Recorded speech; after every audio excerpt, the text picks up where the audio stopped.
Welcome to the Paul Hopkins Heavenly Thinking podcast. In this episode, we're going to start looking at the subject of secrets. In particular, we'll start off with how to develop a secret life or life in the secret place.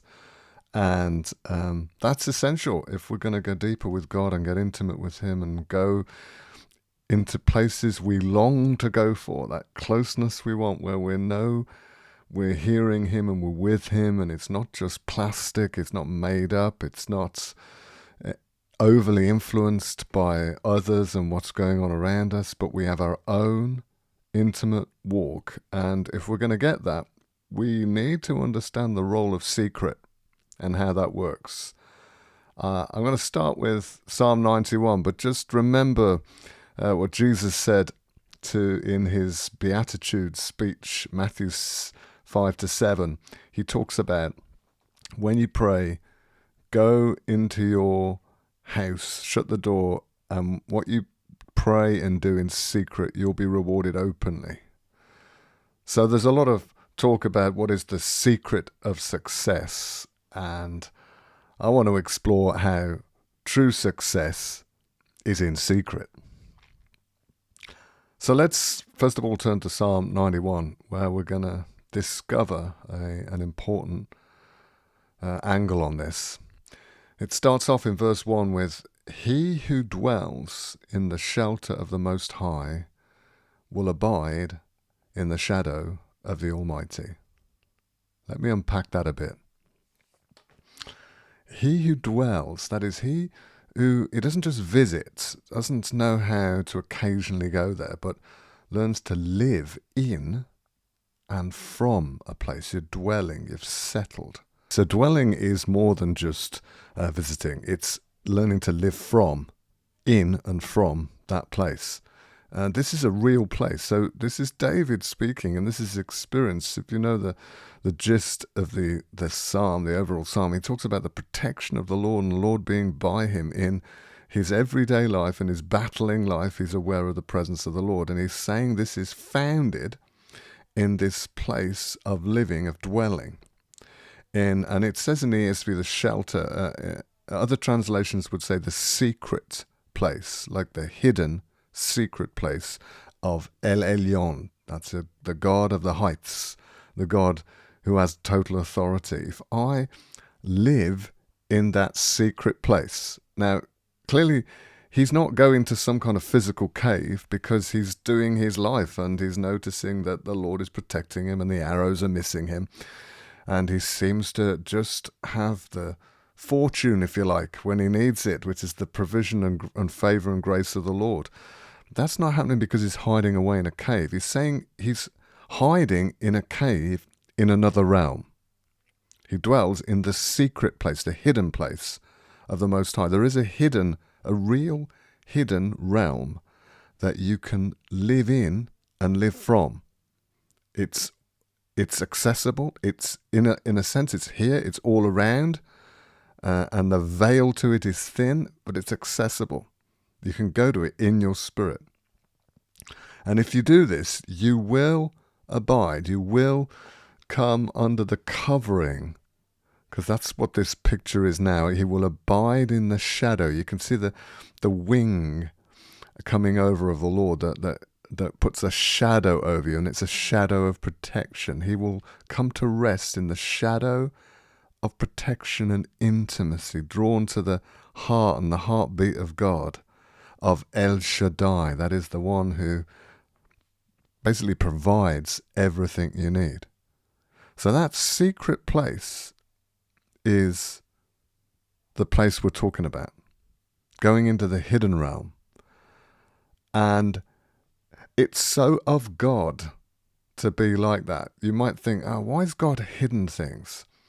But it's so of God. It's much more normative, if you like. It's real from God's point of view, therefore from reality, that we don't parade, we don't perform.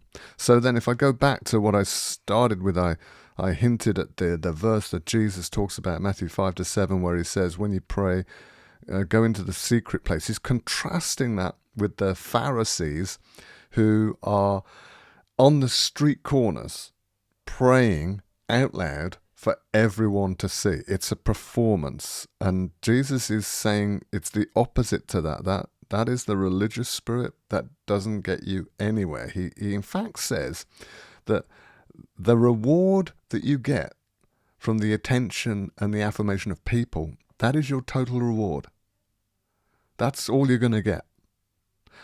But if you're in the secret hidden place with God, interacting with Him at a deep heart level, then you'll get a reward in the heavens, but also it says God will reward you openly. So there's a sense of, there's no hiddenness in this. It's going to break into the natural realm as well as it's going to be in your spirit.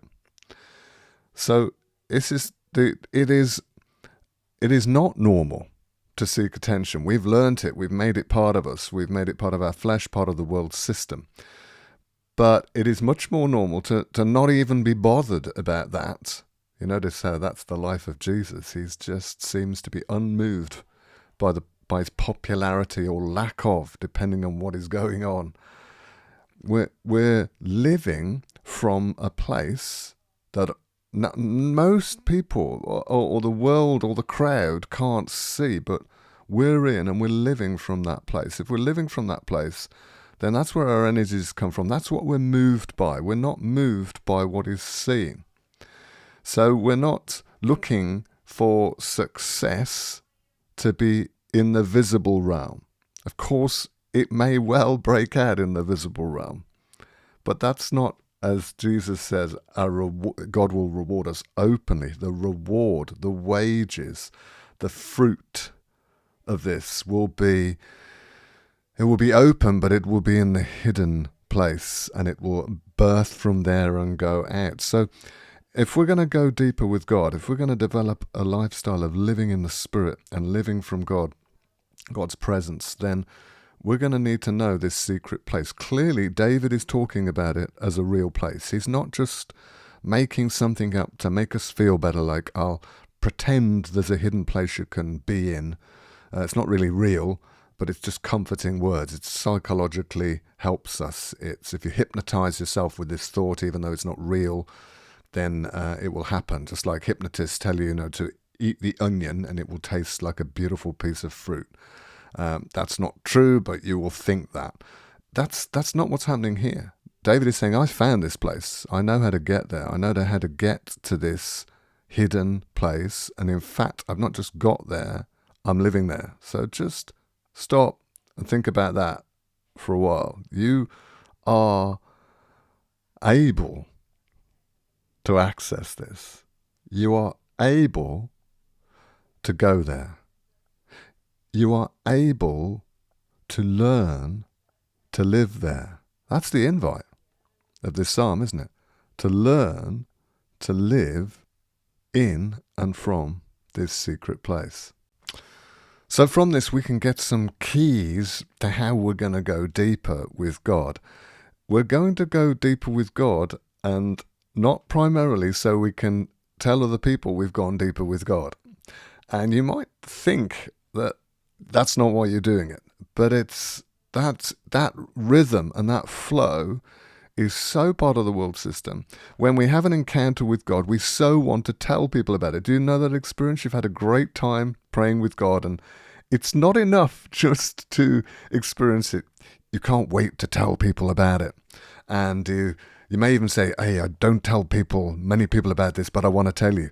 And actually, we're coming out of the secret place. If you like, we're coming towards the Pharisees on the corner, where the reward is the affirmation and attention from the crowd rather than from with God. So that's a learned process that you're going to find that within you, that you're going to want to share everything that you're experiencing, or the key things. And it's not just for growth. It's like this desire can well up within us that we want to be known to be spiritual. So we're going to die to that and go in a different direction. That takes time. The Holy Spirit's going to work on you and take time to do that.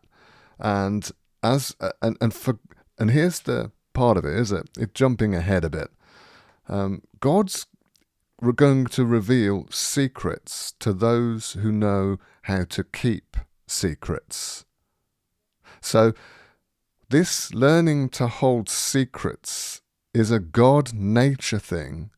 It's a maturity thing, which means you know when and where to share secrets. Like at the right time, Jesus was manifest. The Christ was manifest in the flesh. At the right time he came and died and rose again from the dead.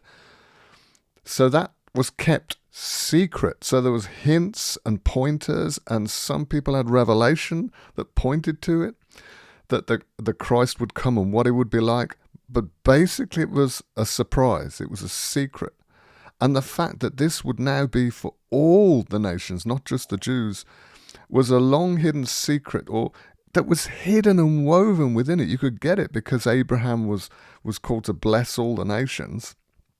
But there's this believing that this is primarily a Hebrew thing, whereas then we get Paul carrying the revelation of the hidden mystery that is now revealed, that it's no longer just for the Hebrew nation. It's for all nations. God's come for all. But at the right time, that was revealed. So we're going to learn to carry secrets. And here's the paradox here in this. If you're going to learn to walk with the secrets of God and in the secret place, you're going to have to learn to be open with Him. More and more transparent. More and more seen by Him. You see, there's a phrase that Paul uses a couple of times where he says, you know God, or rather, God knows you. In other words, that's more important, that God knows you. And if we're going into this secret place, which, as I've said, is a place of maturity, of intimate encounter, of depth, then we're going to experience tests and trials in going in that place that will expose our heart so that we can allow God to work on our heart so our motives are cleansed. And now this is the sense that God knows us. Of course, God knows all about us, but when we go through something, an experience, which we might call a trial or a test, but it's designed to make you pass. It's not designed to make you fail. God's trying to shave off wrong motives off you, and you go into it, then when we move through that test, then it's true in that now God knows you experientially. You've grown together. You've grown in experience, and He's grown in interacting with you. I know that's a crazy thought, and some people go, God grows. I think you'll hear the context correctly there, that now God has experienced you in action. So what He perceived in your heart has now been walked out, and so it's known, it's done, it's exposed. So to begin to enter this secret place, we're going to have to learn how to open our hearts and lives to Him. Not just to other people, but to Him. I guess a key psalm that talks about this principle, again, David, Psalm 139, where he's talking about the presence of God being everywhere, God being all over the place. You can't get away from Him. You know, if you go into the grave, He's there. If you go into the heights of the heavens, He's there. If you go from one side of the world to the other, He's there. And it talks about how God formed my inward parts, and He knows me. He knows you fully, and you're wonderfully made. He utterly, utterly knows you. And then that leaves David to finish the psalm with this searching prayer. Search me, O God, and know my heart. Try me and know my thoughts, and see if there be any grievous way in me, and lead me in the eternal way. So he's asking God to expose his heart, because the things, the motives in our heart are hidden. We've buried them. We've lost touch with them. We just live from them. And this is David saying, I want you, God, to open that up. Search me and know my heart. That is, experientially expose my heart and my thoughts and my motives, my my head, my heart, and my guts, expose them so that I can start to line up with the way you are. Because if you're going to walk with God in intimacy, you need to be walking in the same way, on the same paths of heart that God is walking, so that you're in step together. So that means when I'm coming to God, I'm learning to tell him what I really feel, what's really going on. I'm learning to wait and let my motives be exposed. So in coming to him, one of the aspects I'm going to learn, amongst other things like thanksgiving and praise and meditation, I'm going to be kind of exploring my heart with God and exploring how his heart responds to my heart. I'm going to tell him the deep things. I'm going to tell him how I react to situations.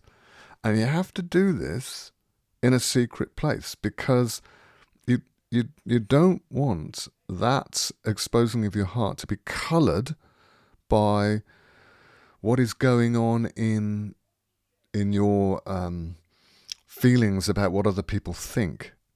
This has got to be raw, honest, not coloured by, I'm going to soften it because there's other people listening, or I'm going to adjust it because I don't want to be seen to be unspiritual. Now, the more you do this in secret, the more you'll be able to do it with people and be more honest and raw. And there's something beautiful about that. It's attractive when someone is not judgmental or negatively critical, but is honest and exposing their heart. So it's learning to be raw, honest with God. And then rather than just sitting in that, you're asking God to search you. You're going, why is that there, God?